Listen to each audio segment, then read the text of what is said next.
ನಮಸ್ಕಾರ ವೀಕ್ಷಕರೇ.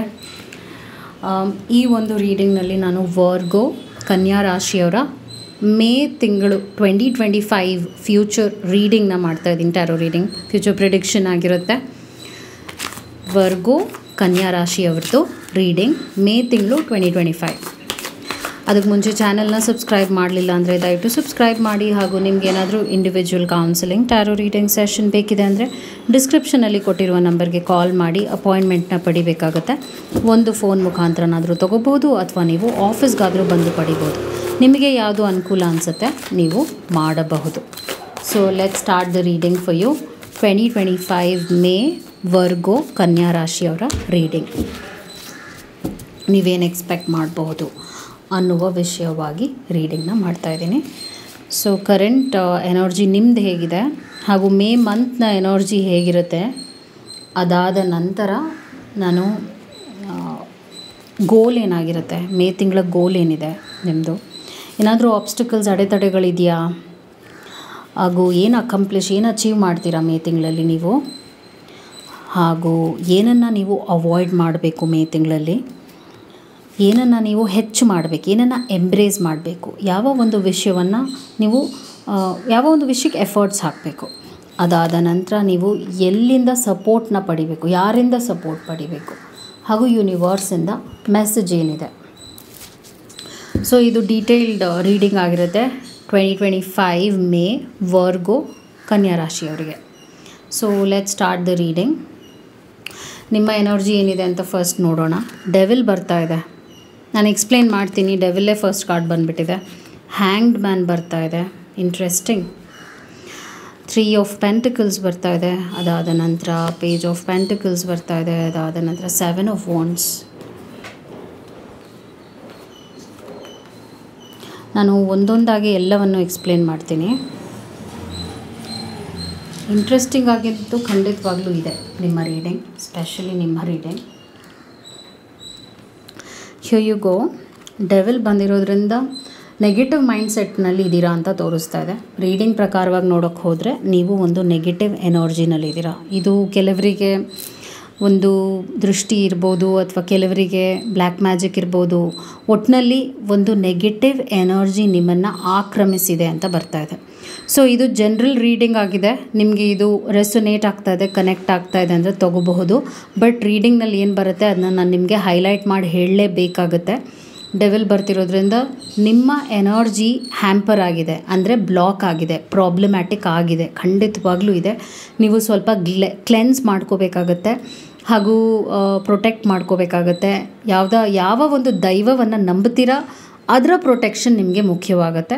ಸೊ ಆ ದೇವಸ್ಥಾನಕ್ಕೆ ಹೋಗ್ತೀರಾ, ಮಸೀದಿಗೆ ಹೋಗ್ತೀರಾ, ಅಥವಾ ಚರ್ಚಿಗೆ ಹೋಗ್ತೀರಾ, ಒಟ್ಟಿನಲ್ಲಿ what you do regularly related to protection ಅದನ್ನ ನೀವು ಮಾಡಬೇಕಾಗುತ್ತೆ. ಸ್ವಲ್ಪ ಕ್ಲೆನ್ಸ್ ಖಂಡಿತವಾಗ್ಲೂ ಮಾಡಬೇಕು, ಬಿಕಾಸ್ ಎಫೆಕ್ಟ್ ಆಗಿದೆ ನಿಮಗೆ, ಬಾಡಿಗೆ, ಮೈಂಡ್ಗೆ, ಇಮೋಷನ್ಸ್ಗೆ.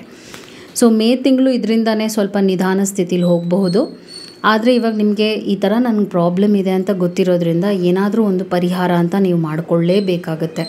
ಸೊ ಇಲ್ಲಿ ನಾನು ಎನರ್ಜಿ ಚೆಕ್ ಮಾಡ್ತೀನಿ ರೀಡಿಂಗ್ನಲ್ಲಿ. ಪರಿಹಾರ ಅಂತ ಬಂದಾಗ ನೀವು ಅದಕ್ಕೆ ಕಾಂಟ್ಯಾಕ್ಟ್ ಯಾರನ್ನ ಮಾಡ್ತೀರಾ, ಯೂಶ್ವಲಿ ನಿಮ್ಮ ಫ್ಯಾಮ್ಲಿ ಮಾಡ್ತಾರೆ ಅಲ್ವಾ. ಸೊ ಯಾರನ್ನ ನೀವು ಕಾಂಟ್ಯಾಕ್ಟ್ ಮಾಡ್ತೀರಾ ಅವ್ರನ್ನ ಕಾಂಟ್ಯಾಕ್ಟ್ ಮಾಡಿ ಏನೇನು ಮಾಡ್ಕೋಬಹುದು, ಅಥವಾ ಹೋಮ ಮಾಡಿಸ್ತೀರಾ, ಅಥವಾ ಏನಾದರೂ ಒಂದು ಪರಿಹಾರ ಅಂತ ಅವ್ರು ಏನು ಹೇಳ್ತಾರೆ, ನೀವು ಯಾರನ್ನ ನಂಬ್ತೀರಾ, ಯಾವ ಗುರುನ ನಂಬ್ತೀರಾ, ಅವ್ರು ಏನು ಹೇಳ್ತಾರೆ ಅದನ್ನ ಫಾಲೋ ಮಾಡಬೇಕು. ಯಾಕಂದರೆ ಒಬ್ಬೊಬ್ರದ್ದು ಒಂದೊಂದು ಬಿಲೀಫ್ ಸಿಸ್ಟಮ್ ಇರುತ್ತೆ.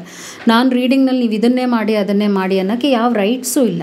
ಆದರೆ ನಿಮ್ಮ ಎನರ್ಜಿಗೆ ಪ್ರಾಬ್ಲಮ್ ಇದೆ, ಹೌದು, ಯಾವುದೋ ಒಂದು ಪ್ರಾಬ್ಲಮಲ್ಲಿ, ಅಂದರೆ ನೀವು ಏನು ಮಾಡಬೇಕು ಅಂತ ಮಾಡ್ತಾ ಇದ್ದೀರಾ, ಮಾಡೋಕ್ಕಾಗ್ತಾ ಇಲ್ಲ.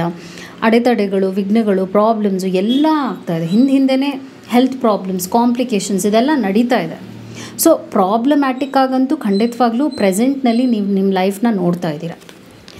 ಹ್ಯಾಂಗ್ ಮ್ಯಾನ್ ಬರ್ತಿರೋದ್ರಿಂದ ಮೇ ಮಂತ್ ಕೂಡ ಸ್ವಲ್ಪ ನಿಮಗೆ ಬ್ಲಾಕ್ ಆಗಬಹುದು, ನೀವೇನಾದರೂ ಆ್ಯಕ್ಷನ್ ತೊಗೊಳ್ಳಿಲ್ಲ ಅಂದರೆ ಮಾತ್ರ. ಓಕೆ, ಮತ್ತು ಗೋಲ್ ಏನು ಬರ್ತಾ ಇದೆ ಅಂದರೆ, ನನ್ನ ಲೈಫ್ ಹೀಗಿದೆ ಅಂತ ಕೂತ್ಕೊಳ್ಳೋದಲ್ಲ. ನೀವು ಅದಕ್ಕೇನಾದರೂ ಎಫರ್ಟ್ಸ್ ಹಾಕಿ ಆ ಒಂದು ಪ್ರಾಬ್ಲಮಿಂದ ಎದ್ದು ಮೇಲೆ ಬರಬೇಕಾಗತ್ತೆ. ಸೊ ಆ್ಯಕ್ಟಿವ್ ಆಗಿರಿ, ಯೋಚನೆ ಮಾಡೋ ಅವಶ್ಯಕತೆ ಇಲ್ಲ. ಎಲ್ರಿಗೂ ಲೈಫ್ನಲ್ಲಿ ಯಾವಾಗಾದರೂ ಈ ಥರ ಪ್ರಾಬ್ಲಮ್ಸ್ ಬಂದೇ ಬರುತ್ತೆ. ನನಗೂ ಬರುತ್ತೆ, ಬೇರೆಯವ್ರಿಗೂ ಬರುತ್ತೆ, ನಿಮಗೂ ಬರುತ್ತೆ ಅಷ್ಟೇ. ಇನ್ನೇನು ಅದಕ್ಕೆ ನೀವು ಹೆದರ್ಕೊಳ್ಳೋ ಅವಶ್ಯಕತೆ ಇಲ್ಲ. ಹೀಗಾಗೋಯ್ತು ಅಂತ ಕೊರಗುವ ಅವಶ್ಯಕತೆ ಇಲ್ಲ. ಸೊ ನಿಮ್ಮ ದೈನಂದಿನ ಕೆಲಸಗಳನ್ನ ರೂಟೀನನ್ನು ದಯವಿಟ್ಟು ಬಿಡಕ್ಕೆ ಹೋಗಬೇಡಿ, ಮಾಡಿ. ಹೀಗಾಯಿತು ಅಂತ ರೂಮಲ್ಲಿ ಕೂತ್ಕೊಳ್ಳೋದು, ಬೇಜಾರು ಮಾಡ್ಕೊಳ್ಳೋದು ಹಾಗೆಲ್ಲ ಮಾಡೋಕ್ಕೆ ಹೋಗಬೇಡಿ. ಬಿಕಾಸ್ ಅದು ನಿಮಗೆ ಯಾವುದೇ ರೀತಿಯಾದ ರಿಸಲ್ಟ್ನು ಕೊಡೋದಿಲ್ಲ. ಮತ್ತು ಏನಾದರೂ ಆಬ್ಸ್ಟಿಕಲ್ ಇದೆಯಾ ಅಂದರೆ ಹಣಕಾಸಿನ ವಿಷಯವಾಗಿ ಏನೋ ಒಂಚೂರು ಪ್ರಾಬ್ಲಮ್ ನಾನು ನೋಡ್ತಾ ಇದ್ದೀನಿ. ಬಿಕಾಸ್ ನಿಮ್ಮ ಎನರ್ಜಿ ಲೆವೆಲ್ ಹೀಗಿರೋದಕ್ಕೆ ನಿಮಗೆ ಏನನ್ನೂ ಮನಸ್ಸಿಟ್ಟು ಮಾಡೋಕ್ಕಾಗ್ತಾಯಿಲ್ಲ, ಬೇಜಾರಿನಲ್ಲಿರ್ತೀರಾ, ನೋವಲ್ಲಿರ್ತೀರಾ, ಹೀಗೆಲ್ಲ ಆಗ್ತಾಯಿದೆ. ಒಂಥರ ಮೂಡ್ ಸ್ವಿಂಗ್ಸ್ ಕೂಡ ನಾನು ನೋಡ್ತಾ ಇದ್ದೀನಿ. ಸೊ ನಾನೇನು ಹೇಳ್ತೀನಿ ಅಂದರೆ ಇದನ್ನು ಬ್ರೇಕ್ ಮಾಡಬೇಕು ಅಂದರೆ ಅಫ್ಕೋರ್ಸ್ ಪ್ರೊಟೆಕ್ಷನ್ ಇಂಪಾರ್ಟೆಂಟ್ ಆಗುತ್ತೆ. ಓಕೆ, ನಾನು ನಿಮಗೆ ನನ್ನ ಕಡೆಯಿಂದ ಒಂದು ಅಡ್ವೈಸ್, ಸ್ಪೆಷಲಿ ಯಾರು ಈ ಒಂದು ರೀಡಿಂಗ್ ತೊಗೊಳ್ತಾ ಇದ್ದಾರೆ ಅವ್ರಿಗೆ ನಾನು ಹೇಳಿಬಿಡ್ತೀನಿ. ಸೊ ಇದನ್ನು ನಾನು ಬ್ಲ್ಯಾಕ್ ಟಾರ್ಮಲಿನ್, ಇದನ್ನು ನಾನು ರೆಗ್ಯುಲರಾಗಿ ಯೂಸ್ ಮಾಡ್ತೀನಿ ಕೂಡ. ಸೊ ಯೂಶ್ವಲಿ ನಾನು ಏನನ್ನು ಸಜೆಸ್ಟ್ ಮಾಡ್ತೀನಿ ನಿಮಗೆ, ಅದನ್ನು ನಾನು ನನ್ನ ಲೈಫ್ನಲ್ಲಿ ಅಳವಡಿಸ್ಕೊಂಡಿದ್ದೀನಿ, ಅದಕ್ಕೆ ನಾನು ನಿಮ್ಗೆ ಸಜೆಸ್ಟ್ ಮಾಡೋದು. ಸೊ ಈ ಬ್ಲ್ಯಾಕ್ ಟಾರ್ಮಲಿನ್ ಸ್ಟೋನ್ ನನ್ನ ವರ್ಕ್ ಡೆಸ್ಕ್ ಮೇಲೆ ಯಾವಾಗಲೂ ಇರುತ್ತೆ, ಯಾವಾಗಲೂ ಇಟ್ಕೊಂಡಿರ್ತೀನಿ. ಸೊ ಇದು ಕೂಡ ನಾವು ಪ್ರೊಟೆಕ್ಷನ್ ಸ್ಟೋನ್ ಅಂತ ಹೇಳ್ತೀವಿ. ಸೊ ನೀವು ಇದನ್ನು ಹೇಗೆ ಯೂಸ್ ಮಾಡ್ಕೋಬೋದು, ಇದು ಬ್ಲ್ಯಾಕ್ ಮ್ಯಾಜಿಕ್ ಕೂಡ ತುಂಬ ಹೆಲ್ಪ್ ಆಗುತ್ತೆ. ಅಂದರೆ ಅದನ್ನ ಬ್ಲಾಕ್ ಮಾಡುತ್ತೆ ಹಾಗೂ ನಿಮ್ಮ ನಿಮ್ಮನ್ನು ಪ್ರೊಟೆಕ್ಟ್ ಮಾಡುತ್ತೆ. ಬಿಕಾಸ್ ಆ ಥರ ನಾನು ನೋಡ್ತಾ ಇದ್ದೀನಿ, ನಿಮಗೇನೋ ಒಂದು ಎಫೆಕ್ಟ್ ಆಗಿದೆ ಅಂತಲೇ ಬರ್ತಾ ಇದೆ. ಸೊ ಈ ಒಂದು ಸ್ಟೋನ್ ನಿಮಗೆ ಅಮೆಝಾನಲ್ಲಿ ಸಿಗುತ್ತೆ ಈಸಿಯಾಗಿ. ಈ ಒಂದು ಸ್ಟೋನನ್ನು ನೀವು ಆರ್ಡರ್ ಮಾಡಿ ತೊಗೋಬೋದು. ನಾನು ಏನನ್ನೂ ಸೆಲ್ ಮಾಡಲ್ಲ, ನಾನು ಅದನ್ನೆಲ್ಲ ಮಾಡೋಕ್ಕೆ ಹೋಗಲ್ಲ. ಸೊ ನೀವೇ ಕೊಂಡ್ಕೋಬೇಕು, ಯಾಕಂದರೆ ಕ್ರಿಸ್ಟಲ್ಸ್ನ ನೀವೇ ಕೊಂಡ್ಕೋಬೇಕು. ಇದೇ ರೂಲ್, ಯಾವಾಗಲೂ ಇದನ್ನು ಫಾಲೋ ಮಾಡಿ. ಅವರಿಂದ ತೊಗೊಂಡೆ ಇವರಿಂದ ತೊಗೊಂಡೆ ಬೇಡ, ಅದೆಲ್ಲ ಒಳ್ಳೆಯದಲ್ಲ. ನೀವು ಶಾಪ್ಗೆ ಹೋಗಿ ಖರೀದಿ ಮಾಡಿ, ಇಲ್ಲ ಅಂದರೆ ಆನ್ಲೈನ್ ಖರೀದಿ ಮಾಡಿ, ಸೆಲ್ಲರ್ಸ್ ಹತ್ರ ತೊಗೊಳ್ಳಿ. ಓಕೆ, ನಾವೆಲ್ಲ ರೀಡರ್ಸ್, ನಾವೆಲ್ಲ ಆ್ಯಕ್ಚುಲಿ ಕೊಡಲೂಬಾರ್ದು. It is not good for us to give also. ಅದರಿಂದನೇ ನಾನು ಕೊಡೋದೇ ಇಲ್ಲ. ಇದು ನಿಮಗೆ ಅಮೆಝಾನಲ್ಲಿ ಸಿಗುತ್ತೆ, ಬ್ಲ್ಯಾಕ್ ಟಾರ್ಮಲಿನ್ ಅಂತ ಈ ಒಂದು ಸ್ಟೋನ್. ಇದನ್ನು ನೀವು ವರ್ಕ್ ಡೆಸ್ಕ್ ಮೇಲೆ ಇಟ್ಕೋಬೋದು, ಅಥವಾ ನಿಮ್ಮ ಲಿವಿಂಗ್ ರೂಮ್, ನಿಮ್ಮ ಹಾಲ್ನಲ್ಲಿ ಇಟ್ಕೋಬೋದು ಒಂದು ಟೇಬಲ್ ಮೇಲೆ. ಅಥವಾ ನಿಮಗೆ ಈ ಒಂದು ಬ್ಲ್ಯಾಕ್ ಟಾರ್ಮಲಿನ್ ಸ್ಟೋನ್ ಕೂಡ ಸಿಗುತ್ತೆ ಬ್ರೇಸ್ಲೆಟ್ನಲ್ಲಿ. ಅಂದರೆ ಈ ಥರ ಬ್ರೇಸ್ಲೆಟ್, ಇದು ನಾನು ಹಾಕ್ಕೊಂಡಿರೋದು ಟೈಗರ್ಸ್ ಐ, ಆದರೆ ಈ ಥರನೇ ನಿಮಗೆ ಬ್ಲ್ಯಾಕ್ ಟಾರ್ಮಲಿನ್ ಅನ್ನುವಂಥ ಒಂದು ಬ್ರೇಸ್ಲೆಟ್ ಕೂಡ ಸಿಗುತ್ತೆ. ಇದನ್ನು ಕೂಡ ನೀವು ಹಾಕ್ಕೋಬೋದು. ಸೊ ಪುರುಷರು ಬಲಗೈಗೆ ಹಾಕ್ಕೋಬೇಕು, ಹೆಂಗಸರು ಎಡಗೈಗೆ ಹಾಕ್ಕೋಬೇಕು, ಅಷ್ಟೇ ರೂಲ್. ಇದನ್ನು ನೀವು ಫಾಲೋ ಮಾಡೋದ್ರಿಂದ ಕೂಡ ರೆಗ್ಯುಲರ್ ಆಗಲಿ ಇದನ್ನ ನೀವು ಯೂಸ್ ಮಾಡಬೇಕು ರೆಗ್ಯುಲರಾಗಿ. ಪ್ರೊಟೆಕ್ಷನ್ ಖಂಡಿತವಾಗ್ಲೂ ಆಗುತ್ತೆ. ಬಿಕಾಸ್ ನಿಮ್ಗೆ ಇದರ ನೆಸೆಸಿಟಿ ಇದೆ ಅನ್ನೋದಕ್ಕೋಸ್ಕರನೇ ಹೇಳಿದೆ. ಓಕೆ, 5th ಪೊಸಿಷನಲ್ಲಿ ಮೇಜರ್ ಅಕಾಂಪ್ಲಿಷ್ಮೆಂಟ್ ಏನು ಬರ್ತಾ ಇದೆ ಅಂದರೆ, ಸೊ ನಿಮ್ಮನ್ನು ನೀವು ನಂಬಬೇಕಾಗತ್ತೆ. ನಿಮ್ಮ ಬಗ್ಗೆ ನೀವು ನಂಬಿಕೆನ ಕಳ್ಕೊಂಡಿದ್ದೀರಾ, ಸ್ವಲ್ಪ ಡಿಪ್ರೆಸ್ಡ್ ಆಗಿದ್ದೀರಾ, ನೆಗೆಟಿವ್ ಮೈಂಡ್ಸೆಟ್ ಇದೆ ನಿಮ್ಮದು. So May month is all about working on self. ಇದನ್ನು ನೀವು ಸೀರಿಯಸ್ ಆಗಿ ತೊಗೋಬೇಕು. 6th ಪೊಸಿಷನಲ್ಲಿ ನೀವೇನನ್ನು ಅವಾಯ್ಡ್ ಮಾಡಬೇಕು ಅಂದರೆ, ಒಬ್ಬ ವ್ಯಕ್ತಿ ನಿಮ್ಮನ್ನು ಒಂಥರ ಮಿಸ್ಗೈಡ್ ಮಾಡ್ತಾ ಇದ್ದಾರೆ ಪ್ರೆಸೆಂಟ್ನಲ್ಲಿ. ಓಕೆ, ಆ ಒಬ್ಬ ವ್ಯಕ್ತಿ ಮೇಲಾಗಿದ್ದಾರೆ, ಅಂದರೆ ಪುರುಷ ಆಗಿದ್ದಾರೆ. ಸೊ ಈ ವ್ಯಕ್ತಿ ನಿಮಗೆ ಹಿತಶತ್ರು ಅಂತಲೇ ಹೇಳ್ತೀನಿ. ಈ ವ್ಯಕ್ತಿಯಿಂದ ಸ್ವಲ್ಪ ಹುಷಾರಾಗಿರಿ. ಈಗ ಹೇಳ್ತಾ ಇದ್ದೀನಲ್ಲ, ಯಾರು ನಿಮಗೆ ಮೈಂಡಿಗೆ ಬಂದರೂ ಆ ವ್ಯಕ್ತಿನೇ ಅವರು. ಸೊ ಅವರು ನಿಮಗೆ ಅನಿಸೋ ಪ್ರಕಾರ ಅವರೇನೋ ಒಳ್ಳೇದು ಬಯಸ್ತಾ ಇದ್ದಾರೆ ಅಂತ ನೀವು ಅಂದ್ಕೊಂಡಿದ್ದೀರಾ, ಆದರೆ ಅದು ನಿಜ ಅಲ್ಲ. ಆ ವ್ಯಕ್ತಿಯಿಂದ ದೂರ ಇರಿ ಅಂತ ಬರ್ತಾ ಇದೆ ಮೆಸೇಜ್. ನೀವೇನೇನು ಎಂಬ್ರೇಸ್ ಮಾಡಬೇಕು ಅಂದರೆ ಎಂಪ್ರೆಸ್ ಬರ್ತಾ ಇದೆ. ಸೊ ಇದು ಹೆಣ್ಣಿನ ರೂಪ ಆಗಿದೆ ಒಂದು. ಹಾಗೂ ನಿಮ್ಮಲ್ಲಿರುವಂಥ ಒಂದು ಫೆಮಿನೈನ್ ಫ್ಲೋನ ನೀವು ಜಾಸ್ತಿ ಯೂಟಿಲೈಸ್ ಮಾಡ್ಕೋಬೇಕು. ಅದು ಏನಾಗಿದೆ, ಫೆಮಿನೈನ್ ಫ್ಲೋ ಅಂದರೆ ಏನು? ಫೆಮಿನೈನ್ ಫ್ಲೋ ಅಂದರೆ ಒಬ್ರಿಗೆ ಕೊಡೋದು, ಒಬ್ರನ್ನ ನೋಡ್ಕೊಳ್ಳೋದು, ಒಬ್ರಿಗೆ ಒಳ್ಳೇದು ಮಾಡುವಂಥದ್ದು. ಸೊ ಇವಾಗ ಮದರ್ ಅರ್ತ್ ಅಂದರೆ ಭೂಮಿ ತಾಯಿ ಹೇಗೆ ಫೊರ್ಗಿವ್ ಮಾಡ್ತಾರೆ, ಹಾಗೂ ಹೇಗೆ ಅವ್ರು ಕೊಡೋದು ಬಿಟ್ಟರೆ ತೊಗೊಳೋದಂತೂ ಇಲ್ಲವೇ ಇಲ್ಲ ಅಲ್ವಾ. ಭೂಮಿ ತಾಯಿ ಅಂದಾಗ ಆ ಗುಣನೇ ನೀವು ಅಳವಡಿಸ್ಕೋಬೇಕಾಗತ್ತೆ. ಅದನ್ನ ನೀವು ಎಷ್ಟು ಮಾಡ್ತೀರಾ, ನೀವಿನ್ನೂ ಪವರ್ಫುಲ್ ಆಗ್ತೀರಾ ಅಂತ ಬರ್ತಾ ಇದೆ. ನಿಮಗೆ ವಿಂಗ್ಸ್ ಕೂಡ ಬರುತ್ತೆ, ಅಂದರೆ ನೀವು ಅಷ್ಟು ಸ್ಟ್ರಾಂಗ್ ಕೂಡ ಆಗ್ತೀರಾ ಅಂತ ಬರ್ತಾ ಇದೆ. ಹಾಗೂ ಈ ನೆಗೆಟಿವ್ ಎನರ್ಜಿಯಿಂದ ನೀವು ಆಚೆ ಬರೋಕ್ಕೂ ಸುಲಭ ಆಗುತ್ತೆ.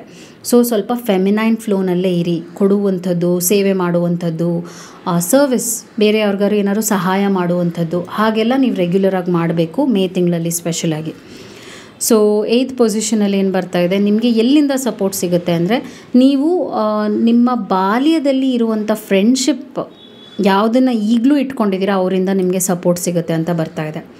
ಸೊ ಅವ್ರ ಜೊತೆ ನಿಮಗೆ ಒಂದು 10 ವರ್ಷದ ರಿಲೇಷನ್ಶಿಪ್ ಇರ್ಬೋದು, ಒಂದು 20 ವರ್ಷದ ಒಂದು ರಿಲೇಷನ್ಶಿಪ್ ಇರ್ಬೋದು. ಒಟ್ಟಿನಲ್ಲಿ ಈ ವ್ಯಕ್ತಿ ನಿಮಗೆ ಯಾವಾಗಲೂ ಒಳ್ಳೆಯದೇ ಬಯಸೋರಾಗಿರ್ತಾರೆ. ಇವರಿಂದನೇ ನಿಮಗೆ ಸಪೋರ್ಟ್ ಸಿಗುತ್ತೆ ಅಂತ ಬರ್ತಾ ಇದೆ. ಇವರನ್ನೇ ಕಾಂಟ್ಯಾಕ್ಟ್ ಮಾಡಬೇಕು ನೀವು ಪ್ರಾಬ್ಲಮ್ ಬಂದಾಗ. ಬಿಕಾಸ್ ಅವರೊಂದು ಪಾಸಿಟಿವ್ ಆಗೇ ನಿಮಗೆ ಅಡ್ವೈಸ್, ಗೈಡೆನ್ಸ್ನ ಕೊಡ್ತಾರೆ. ಅವ್ರು ಯಾರೇ ಆಗಿರ್ಬೋದು, ಒಟ್ಟಿನಲ್ಲಿ ತುಂಬ ವರ್ಷದ ಪರಿಚಯ ಇರಬೇಕು ಈ ವ್ಯಕ್ತಿ ಜೊತೆ ನಿಮಗೆ. ಹಾಗೂ ಬಾಲ್ಯದಲ್ಲೂ ಒಂದು ಪರಿಚಯ ಇದ್ದರೆ ಇನ್ನೂ ಒಳ್ಳೆಯದು ಅಂತ ಹೇಳ್ತೀನಿ. ಸೊ ಯೂನಿವರ್ಸಿಂದ ಬ್ಲೆಸ್ಸಿಂಗ್ಸ್ ಏನು ಬರ್ತಾ ಇದೆ ಅಂದರೆ, ನಿಮಗೆ ಸನ್ ಬಂದಿದೆ ಮಂತ್ ಎಂಡ್, ಅಂದರೆ May month last week. Okay, ಆ ಟೈಮ್ನಲ್ಲಿ ನೀವು ಒಳ್ಳೆಯ ಬದಲಾವಣೆನೂ ನೋಡ್ತೀರಾ, ಹಾಗೂ ಈ ನೆಗೆಟಿವ್ ಎನರ್ಜಿಯಿಂದ ನಿಮಗೆ ಬಿಡುಗಡೆನೂ ಸಿಗುತ್ತೆ. ಯಾಕಂದರೆ ನಿಮಗೆ ಫಸ್ಟ್ ಕಾರ್ಡೇ ಡೆವಿಲ್ ಬಂತು, ನಿಮಗೆ ಲಾಸ್ಟ್ ಕಾರ್ಡ್ ಬಂದಿದ್ದು ಸನ್. ಸೊ ನಿಮಗೆ ಮೇ ತಿಂಗಳು ಎಂಡ್ನಲ್ಲಿ you will feel a lot of good changes, ಹಾಗೂ ವೈಬ್ರೆಂಟ್ ಆಗೂ ಇರ್ತೀರಾ ಹಾಗೂ ಆ್ಯಕ್ಟಿವ್ ಆಗೂ ಇರ್ತೀರಾ. ನೀವು ಆ ಬದಲಾವಣೆನೂ ನೋಡಬೇಕು. Okay, so on the whole ಇದು ನಿಮ್ಮ ರೀಡಿಂಗ್ ಆಗಿತ್ತು. I hope it help. Take care. ನಮಸ್ಕಾರ. Thank you.